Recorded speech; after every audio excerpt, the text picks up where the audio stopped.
Look closely, everyone. This is the truth. No, please, this isn't what it looks like. It is exactly what it looks like. The floorboards in our colonial house had been creaking for 18 years, but tonight they sounded different. Tonight, they sounded like secrets walking around upstairs while I sat in my basement workshop, pretending to sand a piece of oak that didn't need sanding. Before we dive deeper into this story, I have one small request.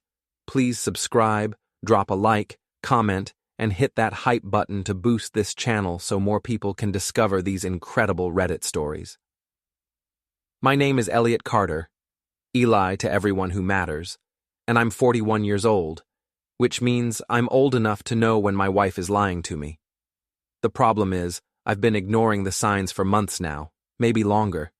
Nina's been coming home late from her job at the hospital, always with some excuse about HR emergencies or staff meetings that ran long.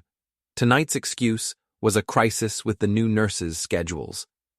At 11:30 on a Tuesday night, I heard her heels click across the kitchen floor above me, then pause. She was probably looking at the dinner I'd left wrapped in foil on the counter, meatloaf and mashed potatoes, the kind of meal she used to say reminded her why she married a blue-collar guy like me instead of some suit from Portland. The heels started moving again, heading toward the stairs. I could picture her in my mind, Nina Carter, 39 years old, still beautiful in that sharp professional way that made other men look twice when we walked into the Fisherman's Knot for dinner. Auburn hair, always perfectly styled, even after a long day. Green eyes that used to look at me like I was something special. When was the last time she'd looked at me that way? Eli? Her voice drifted down the basement stairs. You down there? Yeah, just finishing up some work. I set down the sandpaper and wiped my hands on my jeans. How was your crisis? She appeared at the bottom of the stairs, and I could see immediately that something was wrong.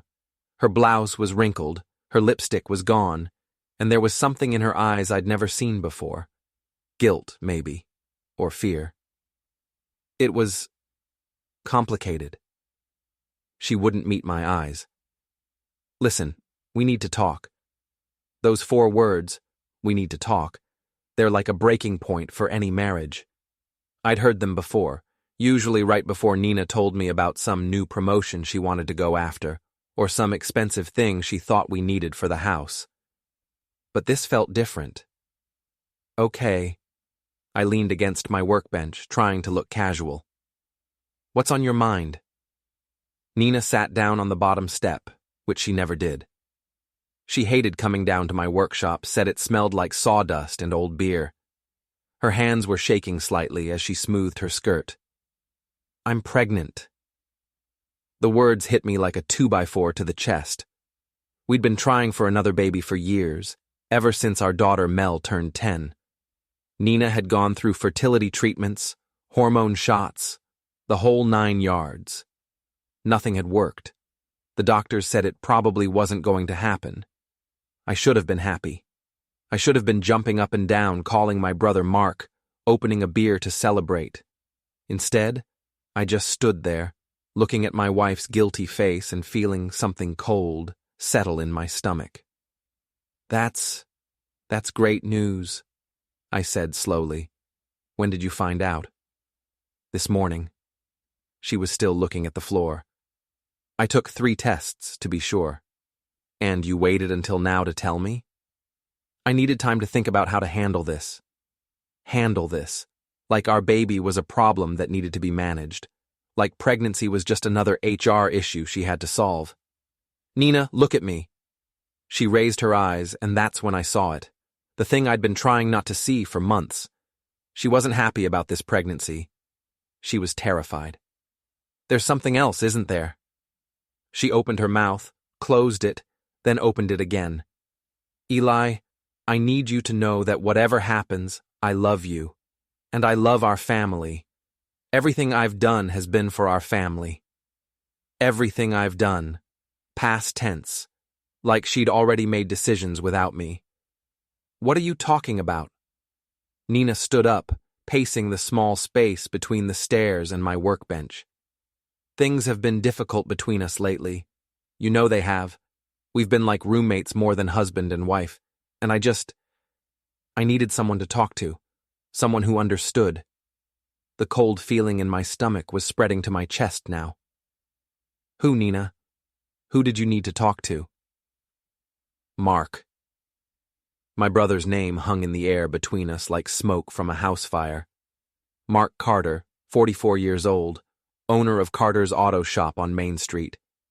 Mark Carter, who'd been coming around the house more often lately, always with some excuse about wanting to spend time with his niece Mel. Mark Carter, who'd been divorced from his wife Lisa for 6 months now. Mark Carter, who'd always been the golden boy in our family, while I was just the younger brother who worked with his hands. You've been talking to Mark. I kept my voice level, but inside I was screaming. It started out innocent, just coffee a few times when I was having lunch breaks. He was going through his divorce, and you know how he gets when he's upset. He needed a friend. And you needed a friend too. Yes. The word came out as barely a whisper. I walked over to my tool cabinet and pulled out a beer from the mini fridge I kept there. My hands were steady as I opened it, which surprised me. I felt like I should be shaking or throwing things or punching holes in the drywall. Instead, I just felt numb. How long? I asked. Eli, how long have you been sleeping with my brother? She flinched like I'd slapped her. It's not like that. It's not some cheap affair. We have feelings for each other, real feelings. I laughed, and the sound echoed off the basement walls. Real feelings. That's what you call it when you screw your husband's brother behind his back for, 3 months? 4? 6 weeks. Her voice was small. It's only been 6 weeks. 6 weeks. I did the math in my head. The timing worked out perfectly for her pregnancy. So the baby? I don't know. She was crying now, mascara running down her cheeks. I honestly don't know whose it is. But Eli, I need you to understand something. Whatever happens, this baby needs a father. A real father. Someone stable and responsible. Someone like me, you mean. Someone who'll raise another man's child and pretend everything's fine. Someone like you, she agreed. Because despite everything that's happened, you're a good man. And Mark isn't ready to be a father. He can barely take care of himself. I set down my beer and looked at my wife, really looked at her. This woman I'd loved for 15 years, who'd given me the best daughter in the world, who'd stood by me when I was starting my carpentry business and money was tight. This woman who was asking me to raise my brother's bastard child for the sake of the family name. What if I say no? I asked. What if I tell you to pack your bags and move in with Mark? Then you'll lose everything. Her tears had stopped, and suddenly she was Nina, the HR manager again, cool and professional. The house is in both our names. Mel will want to stay with me, you know she will. And Mark has connections in this town. People respect him. If this turns into a fight, you'll lose. There it was. The threat underneath all the tears and apologies. Play along or lose everything that mattered to me. I finished my beer in 3 long swallows and set the empty bottle on my workbench. I need some time to think about this. Of course, take all the time you need. She was already heading back up the stairs. But Eli? Whatever you decide, remember that we're family. Family is what matters most. After she was gone, I sat in my workshop for another 2 hours, not thinking about anything at all. Just listening to the house settle around me and feeling something inside my chest turn to stone. Nina was right about one thing. Family was what mattered most. But she'd forgotten something important. I was family too, and I'd be damned if I was going to let them destroy me without a fight. The next morning, I made coffee and scrambled eggs like nothing had happened. Nina came down wearing her navy blue suit and her professional smile, kissing my cheek like she had every morning for 15 years. "Sleep well?" she asked. "Like a baby," I said, and watched her wince. Mel bounced into the kitchen, wearing her Millfield high sweatshirt and carrying her backpack. At 16, she was already taller than her mother, with my dark hair and Nina's green eyes. She was smart as hell and suspicious of everything, which meant she'd probably already figured out something was wrong between her parents. "Dad, can you pick me up after school today? Mom said she has to work late again." I looked at Nina, who was suddenly very interested in her coffee. "Another emergency?" "Something like that." Nina grabbed her purse and headed for the door. "I'll see you both tonight." After she left, Mel sat down across from me at the kitchen table. "Okay, what's going on?" "What do you mean?" "Mom's been acting weird for weeks. She keeps getting text messages that make her smile, and yesterday I saw her putting on perfume before she left work. Mom never wears perfume to work." "Smart kid. Too smart for her own good sometimes." "Your mom's just stressed about work stuff. You know how she gets." Mel gave me a look that said she wasn't buying it, but she didn't push. "Fine. But if you guys are getting divorced, I want to stay with you." "We're not getting divorced." "Good. Because Uncle Mark smells like motor oil and beer and I'm not living in that apartment above his shop." The casual way she mentioned Mark made my stomach clench. How long had she known? How long had everyone known except me? After Mel left for school, I did something I'd never done before in 15 years of marriage. I went through Nina's things, her dresser drawers, her jewelry box, the pockets of her coats. I felt like a criminal, but I needed to know how bad this really was. I found it in her purse, a second cell phone, one of those cheap prepaid models you could buy at any gas station. The text messages went back 2 months, not 6 weeks like she'd told me.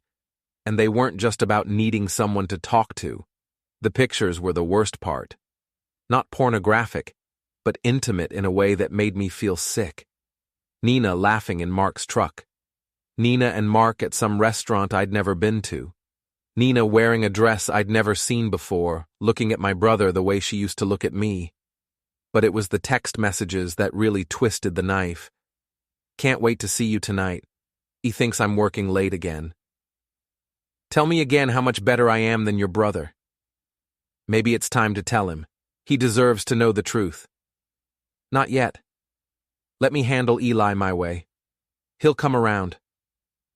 I sat on our bed, the bed where Nina and I had made love, where we'd conceived Mel, where we'd planned our future together, and I felt something inside me break, not my heart. That was already gone. Something deeper. Something that had kept me believing in fairness and loyalty and doing the right thing. When it broke, what was left behind was cold and sharp and patient. I put the phone back exactly where I'd found it and went downstairs to make a list. Not a grocery list or a honey-do list, a different kind of list entirely. Nina thought she could manage me like one of her HR problems. She thought I'd roll over and play the good husband while she and Mark laughed behind my back. She thought I was just some blue-collar guy who didn't know how to fight back. She was about to learn how wrong she was. The thing about being a carpenter is that you learn patience. You measure twice, cut once. You plan your work and work your plan. You don't rush, because rushing leads to mistakes, and mistakes in my business can cost you a finger or an eye. I applied the same philosophy to destroying my wife's life. It started with Brady Morrison, my 22-year-old apprentice who helped me with the bigger jobs. Brady was a local kid, born and raised in Millfield, which meant he knew everyone and everyone knew him. More importantly, he was loyal to me in a way that reminded me why I'd always preferred working with my hands instead of managing people. "Boss, you seem different lately," Brady said on Thursday morning as we loaded lumber into my truck. We had a kitchen renovation job in the next town over, which would give us plenty of time to talk without anyone overhearing. "Different how?" "I don't know. Quieter, like you're thinking about something all the time." Brady was a good kid, but he wasn't exactly the sharpest tool in the shed. If even he could tell something was wrong, I needed to be more careful. "Just some personal stuff I'm working through." "Anything I can help with?" I looked at Brady, 6 feet tall, built like a linebacker from all the construction work, completely trustworthy, and dumb enough to do whatever I asked without questioning it too much. Actually, there might be something. Over the next 2 hours, while we drove to the job site and started tearing out the old kitchen cabinets, I told Brady a carefully edited version of what was happening.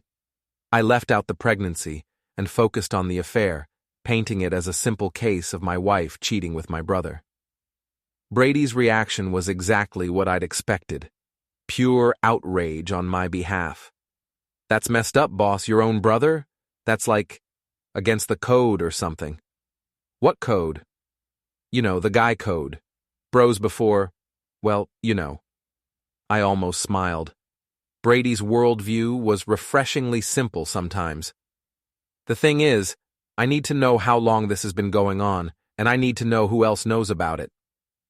"You want me to ask around?" "Carefully. I don't want this turning into gossip. Just see if anyone's noticed Nina and Mark spending time together." Brady nodded enthusiastically. "I can do that. My girlfriend Jenny works at the diner on Main Street. She sees everything that happens in this town." By Friday afternoon, Brady had a full report. According to Jenny and her network of friends, Nina and Mark had been seen together at least a dozen times over the past 2 months. Always during Nina's lunch breaks, always at places where they thought they wouldn't be noticed. The consensus among the town's unofficial intelligence network was that something was definitely going on, but nobody had wanted to be the one to tell me about it. Jenny says her mom saw them at that fancy place up in Camden last weekend, Brady reported as we cleaned up our tools. The one that overlooks the harbor. She said they looked real cozy. Camden was 45 minutes away, far enough that they'd thought they were safe from prying eyes. That told me this wasn't just some casual fling. They were making an effort to be together, taking romantic trips, acting like a real couple.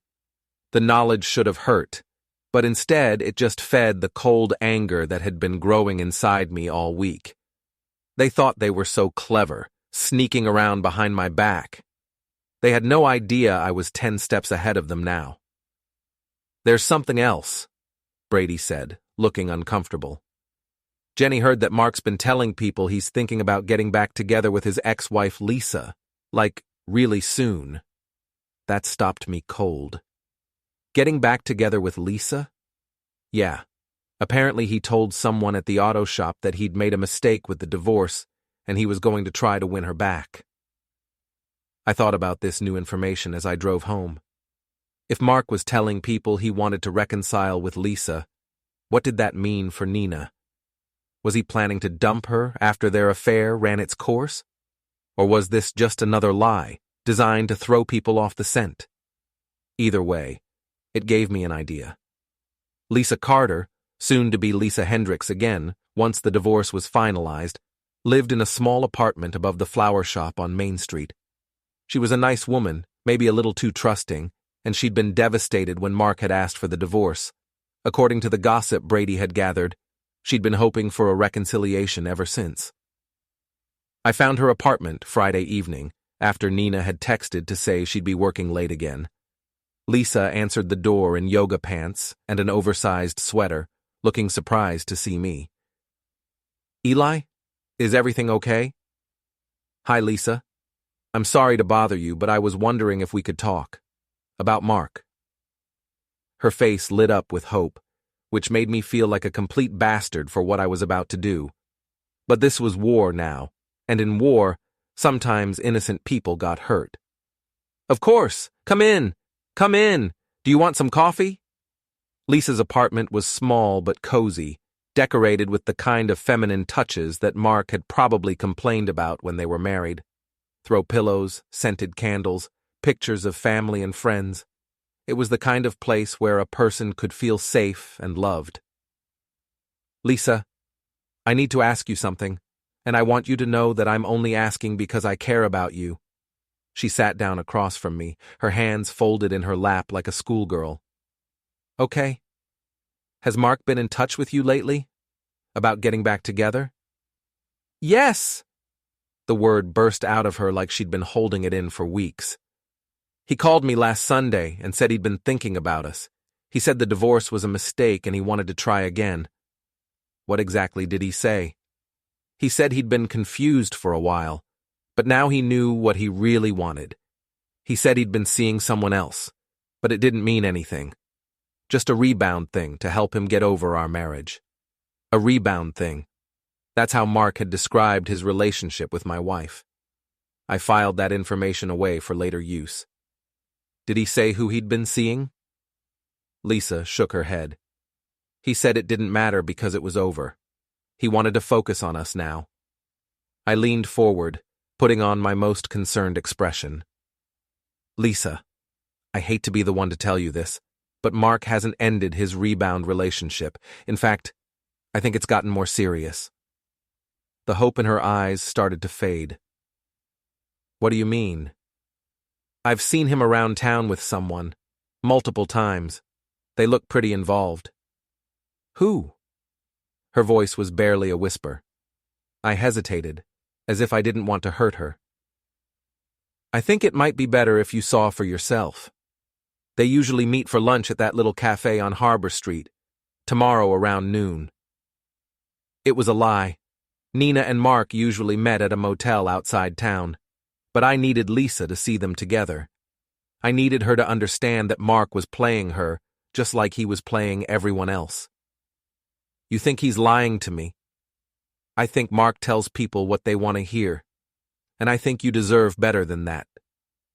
I left Lisa's apartment feeling like I needed a shower, but also feeling like I'd lit the first fuse in what was going to be a very big explosion.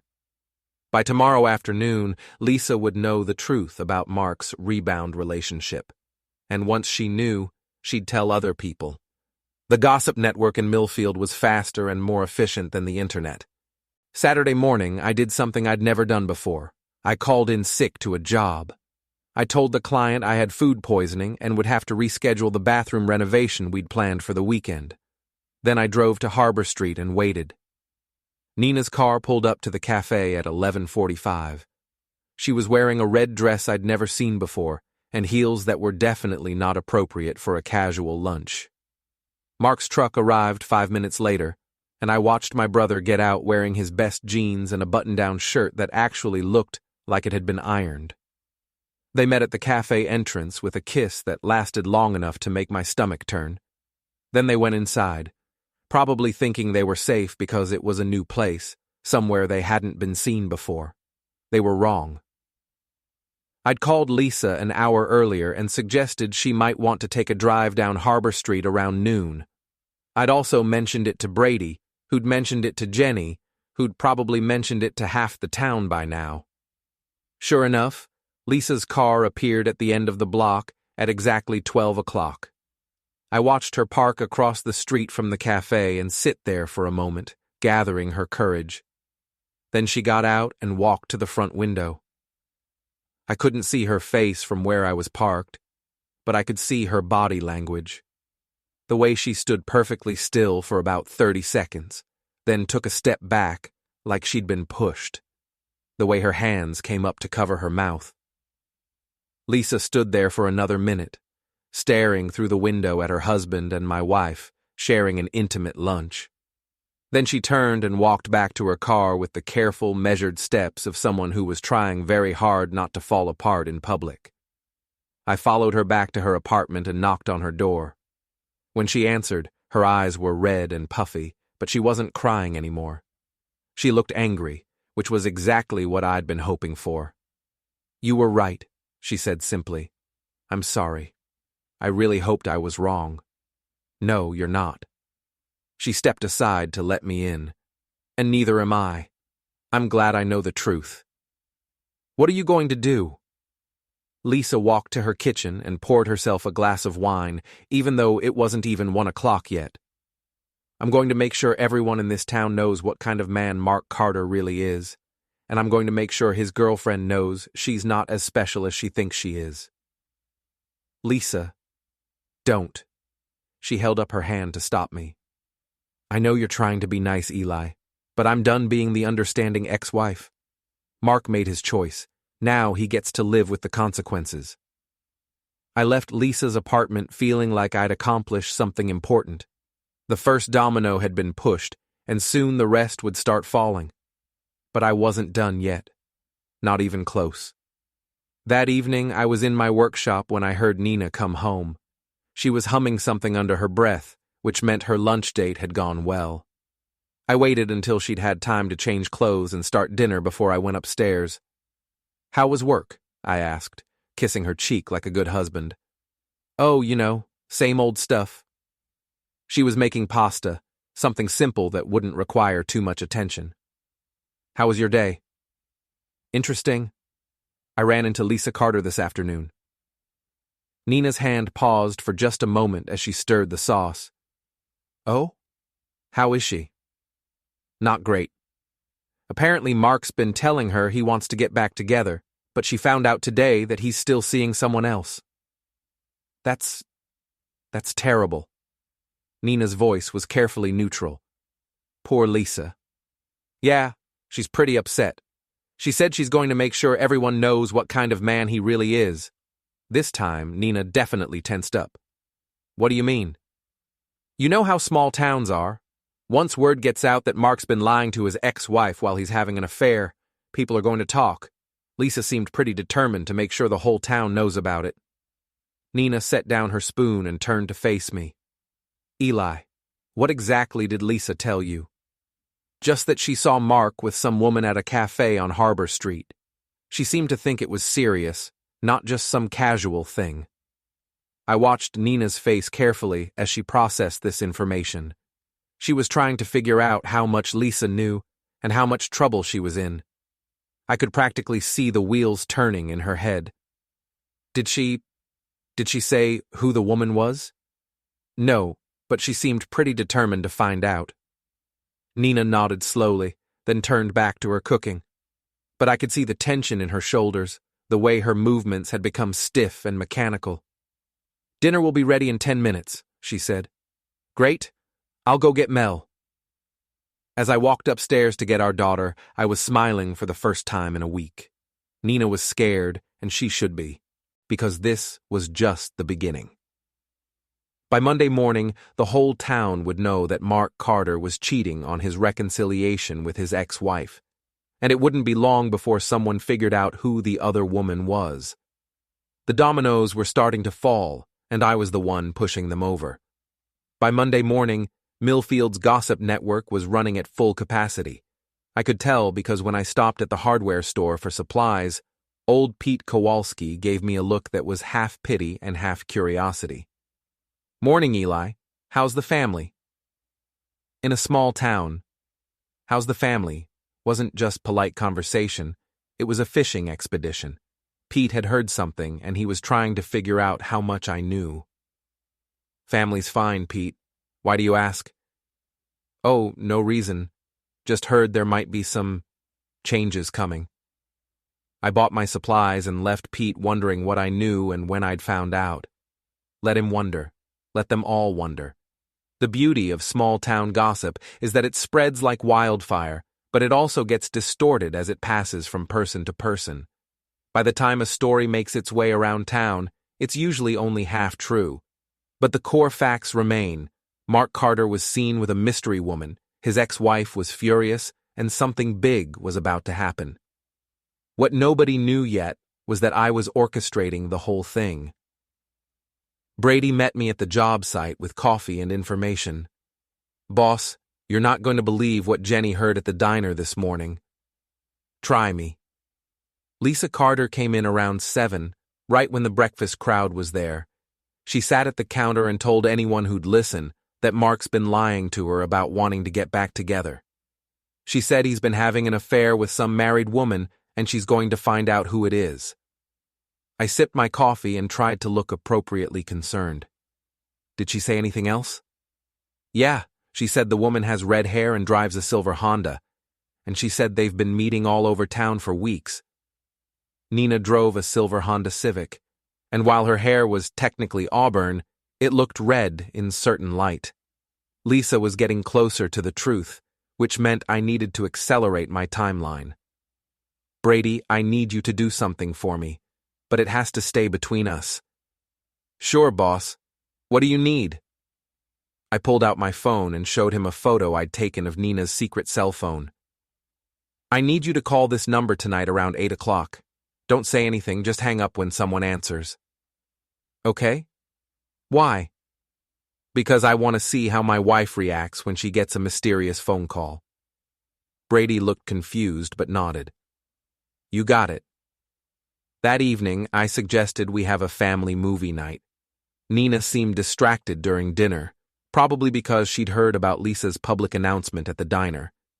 But she agreed to watch a movie with Mel and me, which was exactly what I'd been hoping for. We were 20 minutes into some romantic comedy that Mel had picked when Nina's purse started buzzing.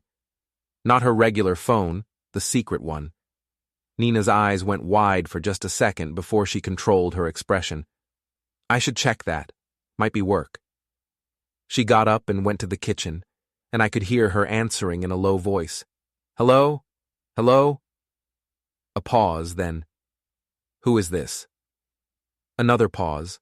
Then she hung up and came back to the living room looking rattled. Everything okay? I asked. Wrong number, I guess. But I could see she was shaken. Someone had her secret number, the number only Mark was supposed to have. That meant either Mark was playing games with her or someone else had discovered their affair. Either possibility would be eating at her all night. Mom, you look weird, Mel observed, with the brutal honesty of a 16-year-old. Are you feeling sick? Just tired, honey. Long day at work. We finished the movie, but Nina was clearly not paying attention. She kept checking her phone, both phones, and jumping at every small sound. When Mel went upstairs to do homework, Nina turned to me with a forced smile.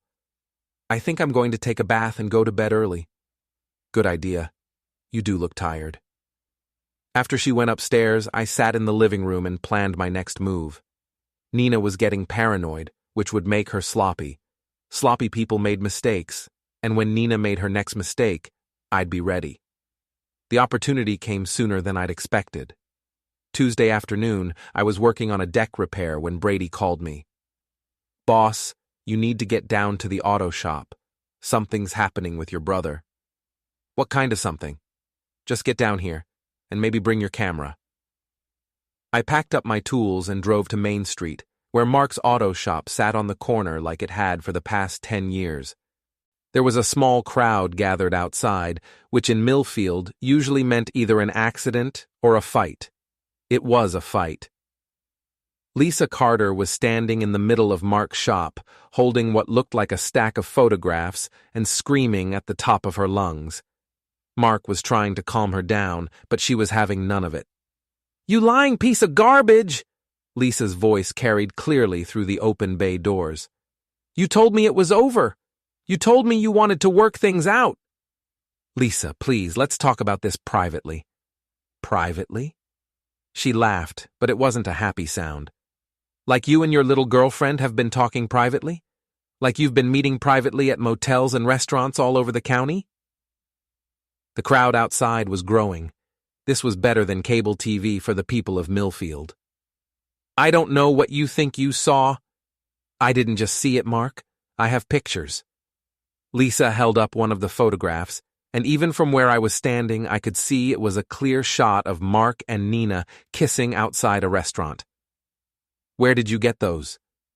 Mark's voice had gone quiet, which meant he was either very angry or very scared. Does it matter? The point is, I know who she is now. Nina Carter, your brother's wife, the mother of your niece.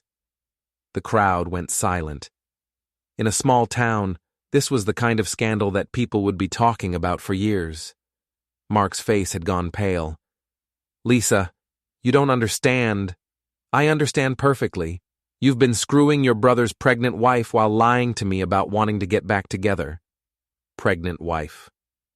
So Lisa had done her homework and found out about Nina's condition.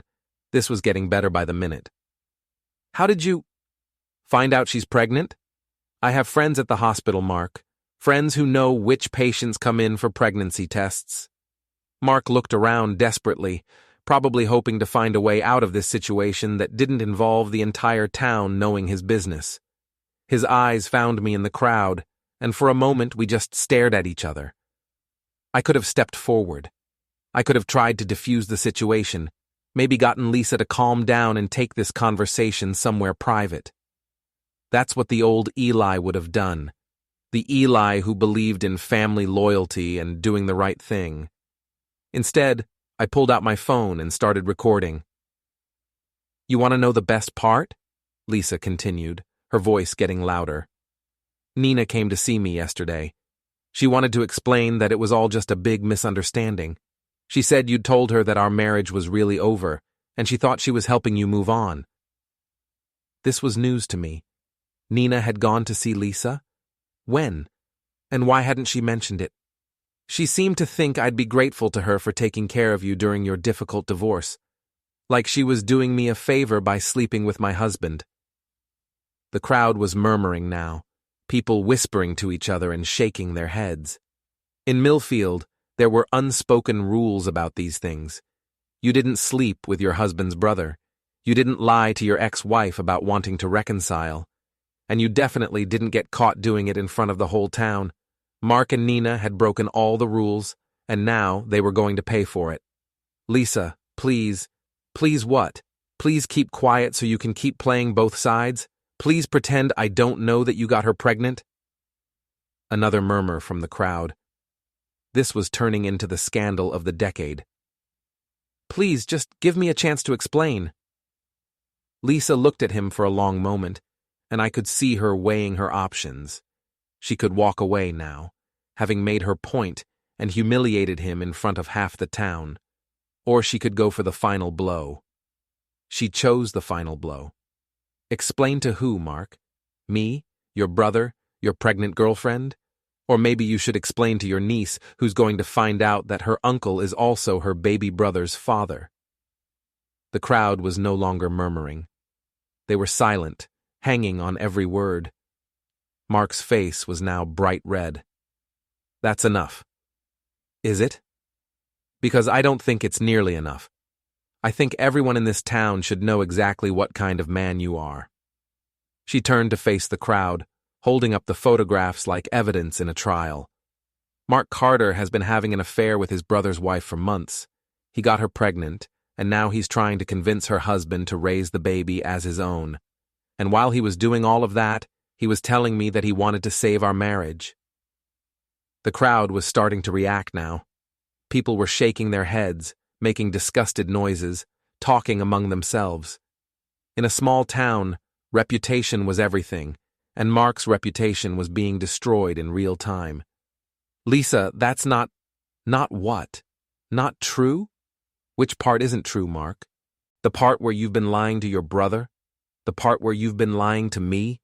Or the part where you got your sister-in-law pregnant and expected everyone else to clean up your mess?" Mark looked around desperately, probably hoping someone would step in and save him. But nobody moved. This was his mess, and he was going to have to deal with it himself. "I never meant for any of this to happen. But it did happen, and now everyone knows." Lisa dropped the photographs on the ground and walked toward the crowd. People stepped aside to let her pass, and she walked right past me without seeming to notice I was there. After she was gone, the crowd started to disperse, but slowly. People were still talking, still processing what they'd just witnessed. Mark stood in his shop doorway looking like he'd been hit by a truck. His eyes found me again, and this time he walked over. "Eli, I can explain." "Can you?" "It's not what it looks like." I looked at my brother, this man I'd looked up to my whole life, who'd always been the successful one, the popular one, the one everyone respected, and I felt nothing but contempt. "It looks like you've been screwing my wife and got her pregnant. What part of that needs explaining? I never meant for it to go this far. But it did go this far. And now the whole town knows about it." Mark glanced around nervously. Most of the crowd had dispersed, but there were still a few people lingering, probably hoping to hear more drama. "What are you going to do?" he asked. It was a fair question. What was I going to do? The old Eli would have tried to work things out, maybe suggested family counseling or a trial separation. The old Eli would have put Mel's needs first and tried to keep the family together. But the old Eli was gone. "I'm going to go home and have dinner with my daughter," I said, "and then I'm going to figure out how to explain to her that her uncle is a lying piece of garbage and her mother is a cheating whore." Mark flinched like I'd hit him.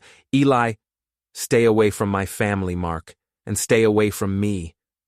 I walked back to my truck, knowing that everyone who was still hanging around was watching me go. Let them watch. Let them see how a man was supposed to handle betrayal. By the time I got home, Nina was already there, pacing around the kitchen like a caged animal. She'd obviously heard about Lisa's public meltdown. "We need to talk," she said as soon as I walked in. "I think we've done enough talking. Eli, please. I know how this looks, but it looks like you and my brother have been making a fool out of me for months. It looks like you're pregnant with his baby, and you expect me to pretend it's mine. It looks like the whole town knows about it now, thanks to Lisa's little performance this afternoon." Nina's face crumpled. "You were there?" "I was there, along with about 20 other people who are probably calling their friends right now to share the news." Oh God. She sat down heavily at the kitchen table. "This is a disaster. For you, maybe. For me, it's just the truth finally coming out." Nina looked up at me with tears in her eyes. "What do you want me to do?" It was the same question Mark had asked, and I gave her the same answer I should have given him. "I want you to pack your bags and get out of my house. Eli, tonight. I want you gone tonight." "What about Mel? What about her?" "She's my daughter too. She's 16 years old. She can decide for herself where she wants to live." As if on cue, Mel walked through the front door, her backpack slung over her shoulder and her phone in her hand.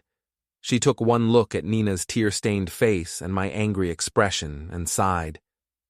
"Let me guess. The whole thing about Mom and Uncle Mark is true." Nina gasped. "Mel! Mom, please. Jenny Morrison texted me an hour ago. Half my class knows about it by now." I looked at my daughter, this amazing, strong, intelligent young woman who deserved so much better than the mess her mother and uncle had created, and I felt my resolve strengthen. "Mel, your mom is going to be staying somewhere else for a while. You can go with her if you want, or you can stay here with me." Mel looked back and forth between us, and I could see her processing everything that had happened. Finally, she looked at Nina. "Mom, is it true? Are you pregnant with Uncle Mark's baby?" Nina opened her mouth, closed it, then opened it again. "It's complicated, sweetheart." "It's not complicated. It's a yes or no question." Nina looked at me helplessly, then back at Mel. "Yes." Mel nodded slowly, like she'd been expecting that answer. "Then I'm staying with Dad." And just like that, Nina had lost everything that mattered. Her reputation, her marriage, and now her daughter. "I'll come back tomorrow to get my things," Nina said quietly. "Fine, but make it quick." After Nina left, Mel and I ordered pizza and ate it in front of the TV without talking about what had just happened. But as we were cleaning up, she looked at me with those serious green eyes. "Dad, are you okay?" "I will be."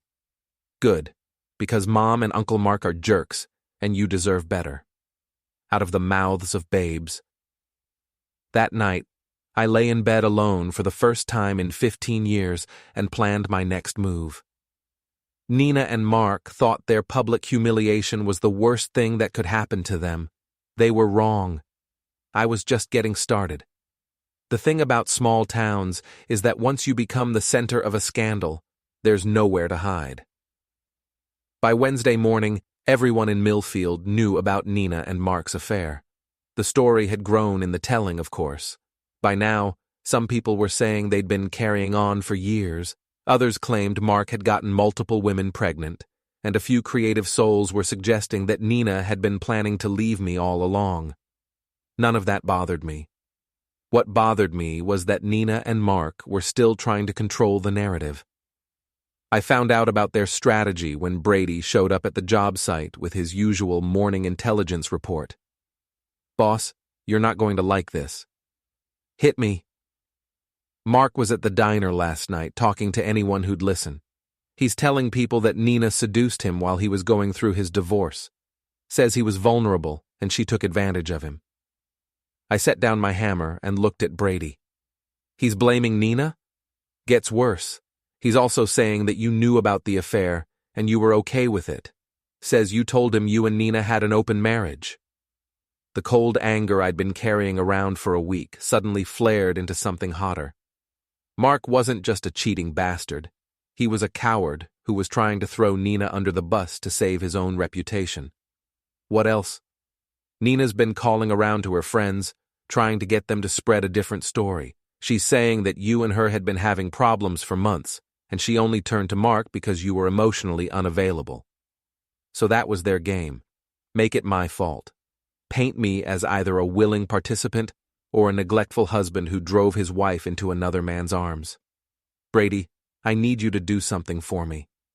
Name it. Tonight's the monthly town council meeting.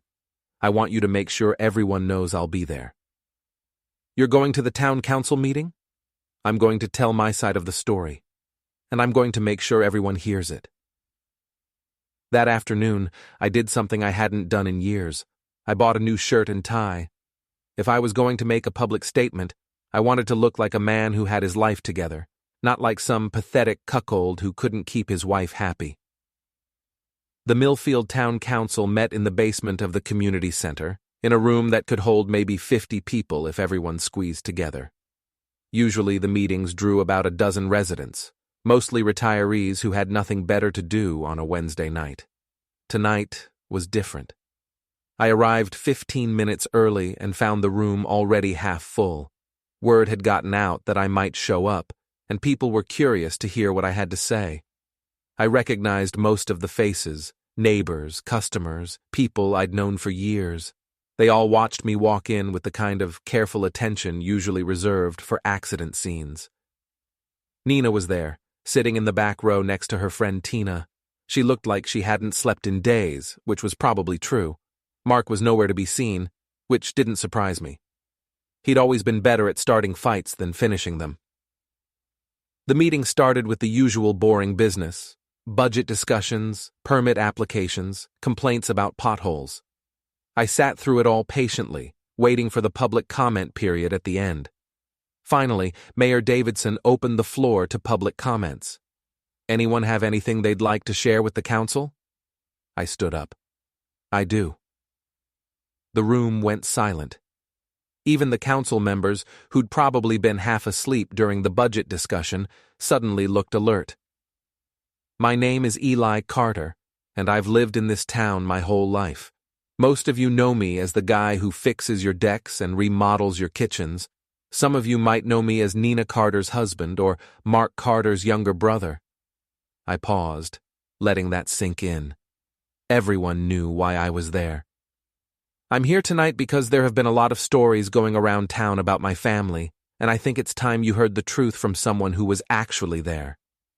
Nina shifted uncomfortably in her seat. She knew what was coming. 2 weeks ago, my wife told me she was pregnant. That should have been good news. We'd been trying for another baby for years. But then she told me something else. She told me she'd been having an affair with my brother Mark for the past 2 months, and she wasn't sure whose baby she was carrying. Murmurs rippled through the room. Even though everyone had heard versions of this story, hearing it straight from me made it real in a way that gossip couldn't. Now I've heard that some people think I knew about this affair and was okay with it. I've heard that some people think Nina and I had an open marriage, whatever that means.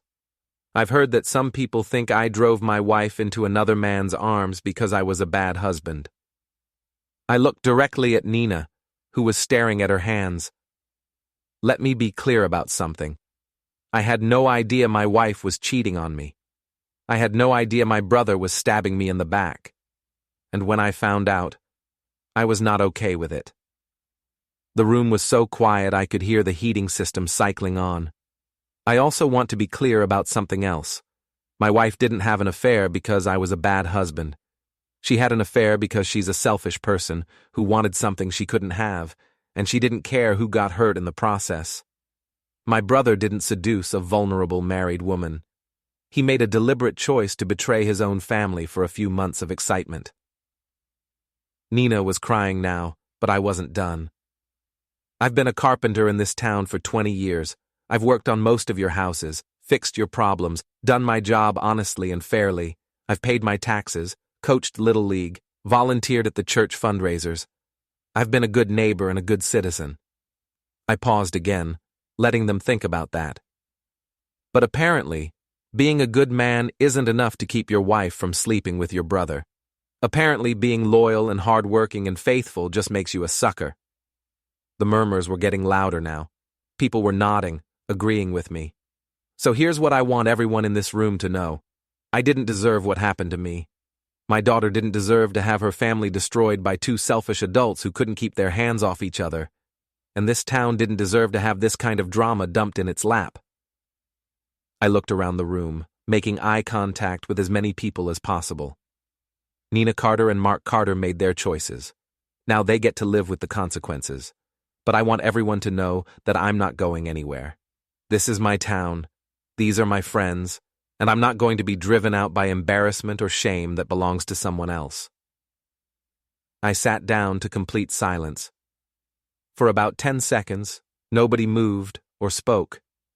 Then old Pete Kowalski started clapping. Within moments, half the room was applauding. Nina got up and left without saying a word. After the meeting, people came up to shake my hand and pat my back. They told me I was a good man who'd gotten a raw deal. They told me they were proud of how I'd handled myself. They told me that Nina and Mark were fools who didn't know what they'd lost. It felt good, but it wasn't enough. Public support was nice, but it wasn't revenge. That would come later. The next morning, I got a phone call that changed everything. Mr. Carter, this is Janet Hoffman from Millfield General Hospital. I'm calling about your wife's employment status. Nina worked in HR at the hospital, a job she'd held for 8 years. It was a good position with decent pay and excellent benefits. What about it? Well, there's been a complaint filed against Mrs. Carter regarding her conduct. The hospital board is meeting this afternoon to discuss her employment status, and we wanted to give you advance notice that there might be some changes. What kind of complaint? I can't go into specifics, but it involves allegations of unprofessional behavior that reflects poorly on the hospital's reputation in the community. I almost smiled. In a small town, the hospital depended on community support for everything from fundraising to volunteer work. If Nina had become a liability to their reputation, they wouldn't hesitate to cut her loose. I understand. Thank you for letting me know. There's one more thing, Mr. Carter. The complaint was filed by Lisa Hendricks. I believe you know her? Lisa had filed a complaint against Nina at the hospital. That was brilliant and completely unexpected. Yes, I know Lisa. She cited the hospital's morality clause in employee contracts. Apparently, Mrs. Carter's recent activities have created a situation that the board feels is incompatible with the hospital's values. After I hung up, I sat in my kitchen and tried to process what I'd just learned. Lisa wasn't just going after Mark, she was going after Nina too, and she was using the hospital's own policies to do it. I had to admit, I was impressed. That afternoon, Nina called me in tears. They fired me, Eli. They actually fired me. I heard. Lisa filed a complaint. She said I was bringing negative attention to the hospital and violating the morality clause in my contract. Were you? That's not the point. They can't fire someone for their personal life. Actually, they can. You signed the same contract everyone else did. The one that says employees are expected to maintain high standards of personal conduct that reflect well on the institution. You're taking their side? I'm not taking anyone's side. I'm just pointing out that actions have consequences. Nina was quiet for a moment. What am I supposed to do now? I don't have a job. I don't have anywhere to live. Mark won't even return my phone calls. That last part was interesting. Mark's not returning your calls? He says we need to lay low until this all blows over. He thinks if we're not seen together for a while, people will forget about it and move on. I almost laughed. Mark was cutting and running, leaving Nina to deal with the fallout by herself. It was exactly what I would have expected from him. "Where are you staying?" "At that motel out on Route 1, the one by the truck stop." The Pineview Motel was the kind of place where people went when they'd hit rock bottom. It was clean enough, but it was definitely not where someone like Nina, who'd always cared about appearances, would want to be seen. "What about money?" "I have some savings. Not much, but enough to get by for a few weeks while I look for another job." "Good luck with that." "Eli, please, can't we work this out? For Mel's sake?" "Mel's fine. She's staying with me, remember? I mean, for her sake. Can't we try to fix this? Go to counseling or something?" I thought about that for a moment. The old Eli might have considered it. The old Eli believed in second chances and working through problems. But the old Eli was gone.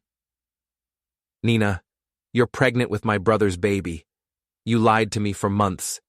You humiliated me in front of the entire town. What exactly do you think counseling is going to fix?" "I made a mistake. You made a choice, multiple choices. Now you get to live with them." I hung up and went back to work. There was a kitchen renovation that needed finishing, and unlike my personal life, carpentry was something I could control. That evening, Mel and I were having dinner when she asked the question I'd been dreading. "Dad, are you and Mom getting divorced?" "Probably." "Good." I looked at my daughter in surprise. "Good?" "Dad, Mom cheated on you with Uncle Mark. She's pregnant with his baby. She lied to you for months and made you look like an idiot in front of everyone. Why would you want to stay married to someone like that?" Out of the mouths of babes, again. Some people think families should try to work through their problems. Some people are stupid. Mel took a bite of her hamburger and chewed thoughtfully. "Besides, you're better off without her. You've been happier this week than you've been in months." She was right. Despite everything that had happened, I did feel better. Lighter somehow. Like I'd been carrying a weight I hadn't even realized was there. "What about you? Are you okay with all this?" Mel shrugged. "Mom made her choice. Now she has to deal with it. I just hope the baby doesn't look like Uncle Mark." I laughed despite myself. "Mel." "What? Have you seen Uncle Mark lately? He's not exactly winning any beauty contests." That night, I sat in my workshop and thought about everything that had happened. Nina had lost her job and was living in a cheap motel. Mark was avoiding her calls and probably planning his exit strategy. Their affair had cost them both their reputations, their relationships, and their standing in the community. It should have been enough. They were both suffering the consequences of their choices, and justice had been served. But it wasn't enough. Not for me. Because they still thought this was all just a temporary setback. They still thought that eventually, people would forget and move on. They still thought they could rebuild their lives and pretend none of this had ever happened. They were wrong. I wasn't done with them yet. Friday morning brought the kind of crisp October weather that made living in Maine worthwhile. The leaves were turning, the air was clean, and I had a plan that was finally coming together. Brady met me at the lumber yard with his usual coffee and gossip report, but this time he looked troubled. "Boss, we might have a problem." "What kind of problem?" "Jenny heard something at the diner yesterday. Mark's been telling people that you threatened him. Says you're planning to do something crazy, and people should stay away from you." I loaded a stack of 2x4s into my truck while I processed this information. Mark was trying to paint me as the dangerous one, the unstable husband who might snap at any moment. What exactly did he say I threatened to do? He didn't get specific. Just said you'd been acting strange and making threats. He told Jimmy Kowalski that you'd been drinking heavily and talking about getting even. I hadn't been drinking heavily. I'd barely touched alcohol since this whole thing started. But Mark was smart enough to know that people would believe it. After all, wouldn't any man in my situation turn to the bottle? Anything else? Yeah. He also said that Nina's been getting threatening phone calls. Anonymous calls where nobody says anything, they just hang up. That was interesting. I'd only had Brady make one call to Nina's secret phone, and that was days ago. If she was getting more calls, someone else was harassing her. Did he say who he thinks is making the calls? Brady looked uncomfortable. He thinks it's you, boss. Of course he did.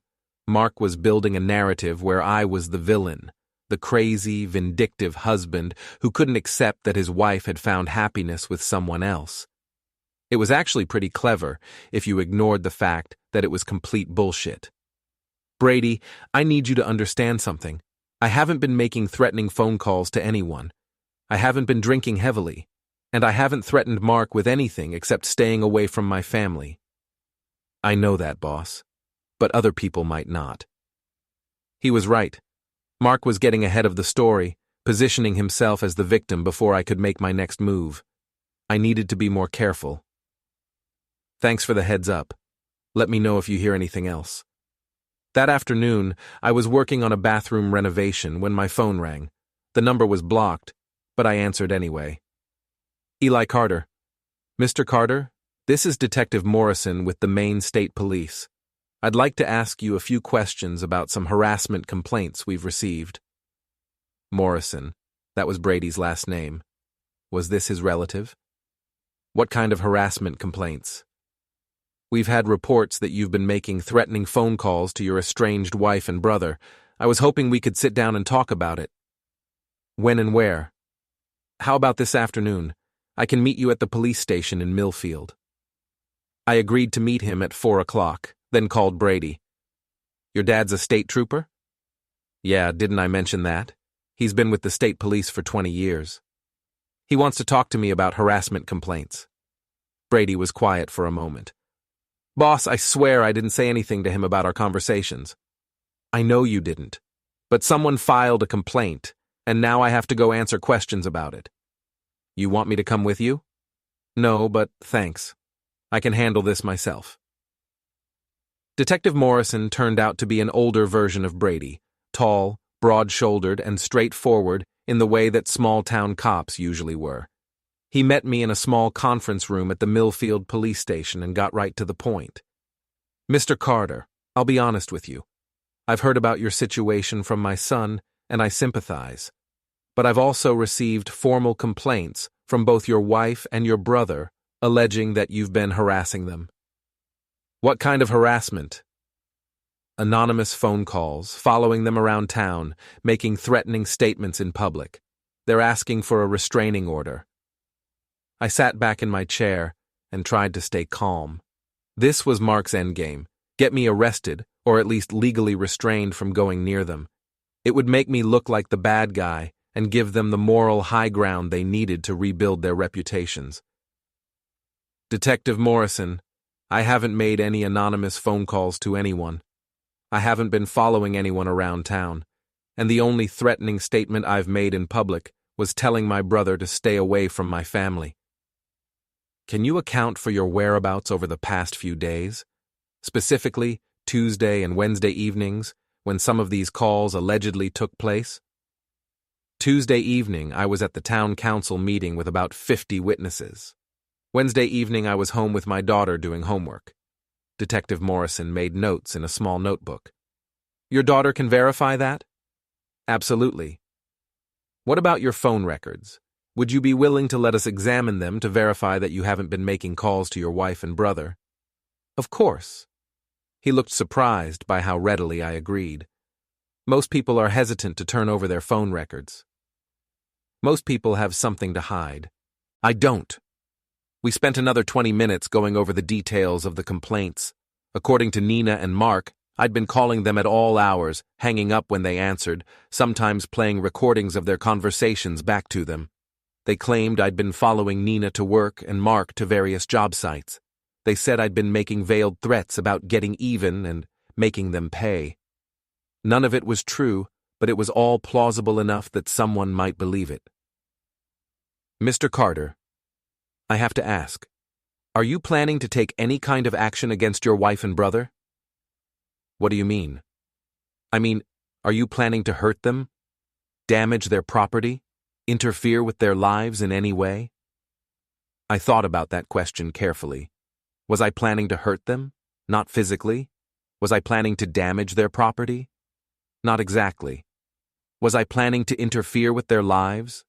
Absolutely. Detective, I'm planning to divorce my wife and move on with my life. Beyond that, I just want them to leave me and my daughter alone. He studied my face for a moment, probably trying to decide if I was telling the truth. All right, Mr. Carter, here's what's going to happen. I'm not going to file any charges at this time because I don't have any evidence that you've actually done anything wrong, but I am going to issue an informal warning that you need to stay away from your wife and brother. No contact, no following them around, no driving by their homes or workplaces. That's fine with me. And if we get any more complaints, I'll have to take them more seriously. Understood. I left the police station feeling like I dodged a bullet, but also realizing that my options were now limited. If I made any overt moves against Nina and Mark, they'd claim I was violating the detective's warning and I'd end up in real trouble. I needed a different approach. That evening, I was having dinner with Mel when she asked me about my meeting with the police. Dad, Brady Morrison called and said his dad wanted to talk to you. Are you in trouble? No, sweetheart. Your mom and Uncle Mark filed some complaints that weren't true, and Detective Morrison just wanted to hear my side of the story. What kind of complaints? I hesitated. Mel was 16, old enough to understand what was happening, but I didn't want to burden her with all the ugly details. They claimed I was harassing them, making phone calls, following them around, that kind of thing. Mel snorted. That's ridiculous. You've been with me every evening this week. I know. Detective Morrison knows that too now. So what happens next? Next, we move on with our lives and let them deal with theirs. But even as I said it, I knew it wasn't true. I wasn't ready to move on. Not yet. That night, after Mel went to bed, I sat in my workshop and thought about everything that had happened. Nina and Mark had destroyed my marriage, humiliated me in front of the entire town, and now they were trying to make me look like the villain in their story. But they'd made one crucial mistake. They'd underestimated me. I pulled out my phone and made a call to someone I hadn't spoken to in months. Lisa, it's Eli Carter. I was wondering if you'd like to get coffee sometime and talk about our mutual problem. Lisa met me at a diner in the next town over, away from Millfield's gossip network. She looked better than she had the last time I'd seen her, less angry, more focused. I heard about your meeting with the police, she said as soon as we sat down. Good news travels fast. In this case, it was Mark who spread the news. He's telling everyone that you're under investigation for stalking. Of course he is. Lisa stirred sugar into her coffee and studied my face. Are you? Stalking them, I mean? No. But I am planning to make sure they face consequences for what they've done. What kind of consequences? I leaned forward and lowered my voice. Lisa, how would you feel about helping me give this town something to really talk about? What do you have in mind? The Harvest Festival is next weekend. The whole town will be there, including Nina and Mark. It would be a shame if something happened to embarrass them in front of everyone. Lisa smiled for the first time since I'd known her. What kind of something? Over the next hour, I outlined my plan. It was simple, elegant, and completely legal. More importantly, it would give Nina and Mark exactly what they deserved.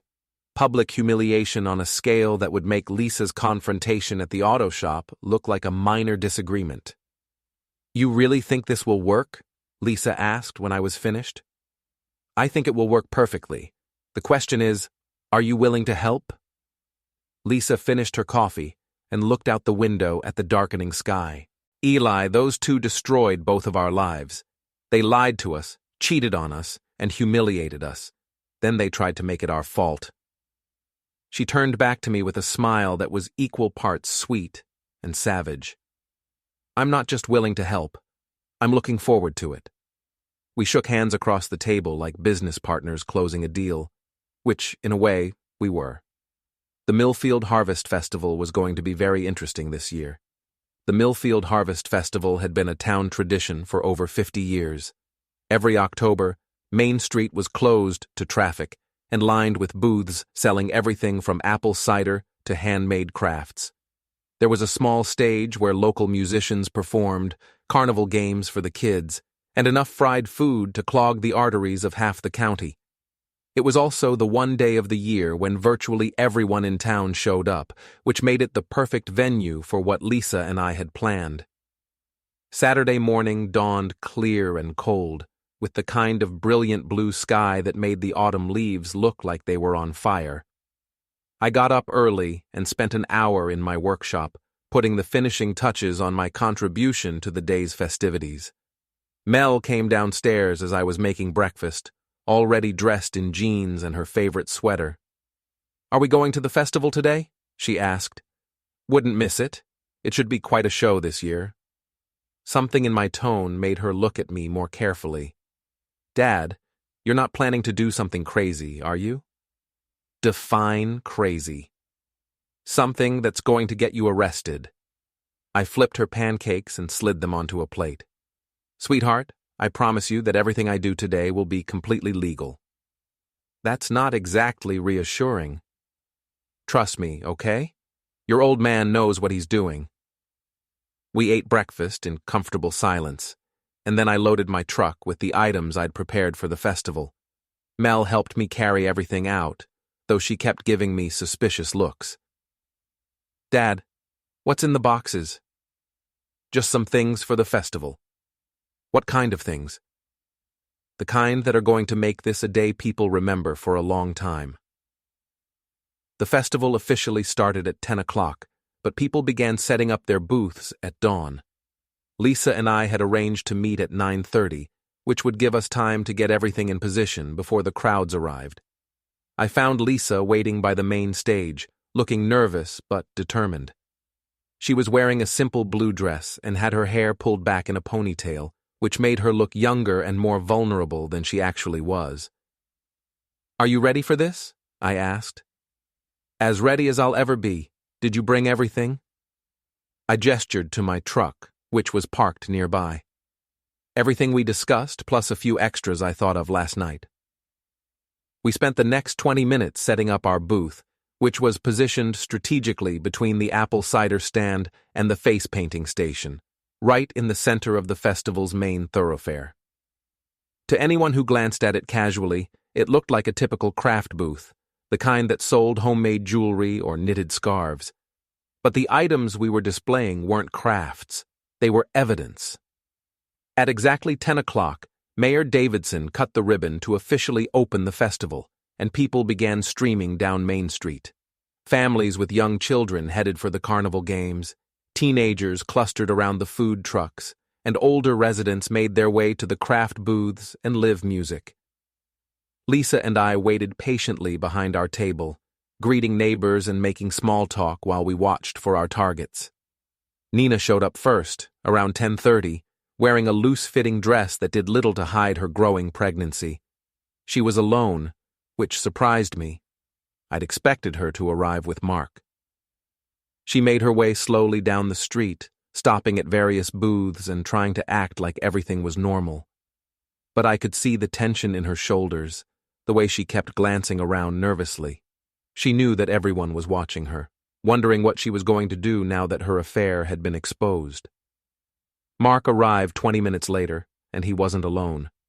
He was with Jenny Patterson, a 20-something waitress from the diner who'd been divorced for about a year. They were holding hands and laughing at something she'd said, putting on a show of being happy together. I had to admire Mark's strategy. By showing up with another woman, he was sending a clear message that his relationship with Nina had been nothing more than a temporary fling. He was already moving on, leaving Nina to deal with the consequences by herself. "Bastard," Lisa muttered under her breath. "Patience," I said. "Let them get comfortable first." We watched as Nina spotted Mark and his new girlfriend. Even from 50 feet away, I could see the shock and hurt on her face. She'd probably been expecting him to stand by her, maybe even make some kind of public declaration of their relationship. Instead, he was flaunting his newest conquest in front of the entire town. Nina started walking toward them, probably planning to confront Mark about his betrayal of their betrayal. But she never made it that far, because that's when she noticed our booth. I'd spent hours the night before creating a display that looked professional and legitimate. There was a large banner that read, "The Truth About Family Values," and underneath it were dozens of photographs, documents, and printed materials arranged on easels and bulletin boards. To someone walking by quickly, it might have looked like a civic organization promoting family counseling or marriage education. But anyone who stopped to look more closely would realize that all the materials were about Nina and Mark.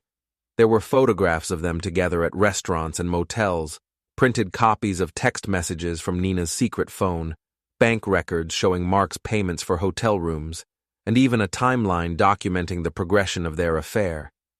But the centerpiece of the display was a large poster board titled "The Carter Family Tree," which showed the relationships between all the parties involved. Nina and Eli, married 15 years. Mark and Lisa, divorced after 10 years of marriage. And then, in red ink, the connections that had destroyed everything. Nina and Mark's affair, Nina's pregnancy, and the dates when various lies had been told to various people. It was devastating, comprehensive, and completely factual. Nina stopped in front of our booth like she'd walked into a glass wall. Her face went white, then red, then white again, as she processed what she was seeing. "What is this?" she whispered. "It's the truth," Lisa said pleasantly. "We thought people should have access to accurate information about what really happened." "You can't do this. This is harassment." "Actually," I said, "it's freedom of speech. Everything here is factually accurate and documented. We're not making any false claims or spreading rumors. We're just presenting the facts in an organized way." Nina looked around desperately, probably hoping that someone would step in and shut us down. But the crowd that was gathering around our booth seemed more interested in examining our materials than in helping her. "Oh my God," said Mrs. Peterson, who lived 2 streets over from us. "Nina, is this all true?" "It's not what it looks like," Nina stammered. "It looks like you've been cheating on your husband with his brother for months," said another voice from the crowd. "And got pregnant," added someone else. "While Mark was telling his ex-wife he wanted to get back together," Lisa chimed in helpfully. The crowd was growing larger now, and people were starting to take pictures of our display with their phones. In the age of social media, Nina and Mark's humiliation wouldn't be limited to the people who happened to be at the festival. It would be shared with friends and family across the state within hours. "This is illegal," Nina said, but her voice lacked conviction. "What's illegal about it?" asked Detective Morrison, who'd appeared at the edge of the crowd. "Looks like a bunch of documents and photographs to me." "They're harassing me." Detective Morrison examined our display carefully, reading several of the documents and studying the photographs. "Ma'am, harassment involves threatening or intimidating behavior. This appears to be factual information presented in a public forum. As long as everything here is true and they're not making threats, they have a right to display it. But it's embarrassing. That's not against the law." By now, Mark had noticed the commotion and was pushing through the crowd to see what was happening. When he saw our display, his face went through the same color changes Nina's had. "What the hell is this?" he demanded. "It's a public service announcement," I said. "We thought people should know the truth about what kind of man you really are." Mark started to say something, but then he noticed how many people were watching and listening. Whatever he'd been planning to say, he thought better of it. "You're both crazy," he said instead. "Are we?" Lisa stepped out from behind the table and faced her ex-husband. "Mark, you told me you wanted to get back together. You said your affair with Nina was over. You said you'd made a mistake and wanted to fix our marriage." "Lisa, but the whole time you were saying that, You were still sleeping with her. You were still making plans with her. You were still lying to everyone. The crowd was completely silent now, hanging on every word. And Nina, Lisa turned to face my wife. You came to see me last week and told me that you were sorry for the misunderstanding. You said Mark had told you that our marriage was really over and you thought you were helping him move on. You were trying to make yourself feel better about sleeping with another woman's husband, but you weren't sorry about the affair. You were sorry you got caught. That's not true, isn't it? I stepped forward, holding up one of Nina's text messages. Because according to this message you sent to Mark 3 days ago, you said, and I quote, "I wish we'd been more careful. We could have kept this going for years if Lisa hadn't figured it out." The crowd gasped. Someone in the back said, "Oh shit." Nina's face crumpled. "Eli, please." "Please what? Please pretend this never happened? Please raise your boyfriend's baby and act like everything's fine? Please let you and Mark make me look like a fool for the rest of my life? I never meant for it to go this far. But it did go this far. And now everyone knows exactly who you are and what you've done." Mark tried to salvage the situation. "Look, this is between family members. It doesn't concern anyone else." "Doesn't it?" I looked around at the crowd of neighbors and friends who'd watched this drama unfold. "Mark, you've been telling people that I knew about your affair and was okay with it. You've been telling people that Nina seduced you while you were vulnerable. You've been telling people that I'm unstable and dangerous. I never said. You told Jimmy Kowalski that I'd been drinking heavily and making threats. You told Detective Morrison that I'd been harassing you and Nina. You tried to get a restraining order against me based on lies." The crowd was murmuring now, people shaking their heads and making disgusted sounds. "So yeah, Mark, this does concern other people, because you made it concern them when you decided to lie about me to save your own reputation." Mark looked around desperately, probably hoping to find someone who would take his side. But the faces looking back at him were cold and unsympathetic. "And Nina," I turned back to my wife, "you asked me to raise another man's child for the sake of the family name. You wanted me to pretend that everything was fine while you and Mark laughed behind my back. We never laughed. Didn't you?" I held up another text message. "This one's from you to Mark, sent 2 weeks ago. Eli actually believed the story about working late. Sometimes I think he's too trusting for his own good." Nina closed her eyes like she was in physical pain. "So here's what's going to happen," I continued. "You're both going to live with the consequences of your choices. Everyone in this town now knows exactly what you did and how you did it. Your reputations are destroyed, your relationships are over, and your lies have been exposed." I looked around at the crowd one more time. "And as for me, I'm going to divorce my cheating wife, cut my lying brother out of my life, and raise my daughter to understand that actions have consequences." The crowd started applauding. It began with just a few people, but within seconds, nearly everyone was clapping. Some people were even cheering. Nina pushed through the crowd and fled, probably heading back to her car. Mark tried to follow her, but Jenny Patterson, his new girlfriend, grabbed his arm. "Don't even think about it," she said loudly enough for everyone to hear. "I'm not getting involved in this mess." She walked away, leaving Mark standing alone in the middle of the crowd with no allies and no escape route. "This isn't over," he said to me. "Yes, it is," I replied. "It's completely over." Mark finally pushed through the crowd and left, probably to find Nina and figure out what they were going to do next. But it didn't matter what they did. The damage was done.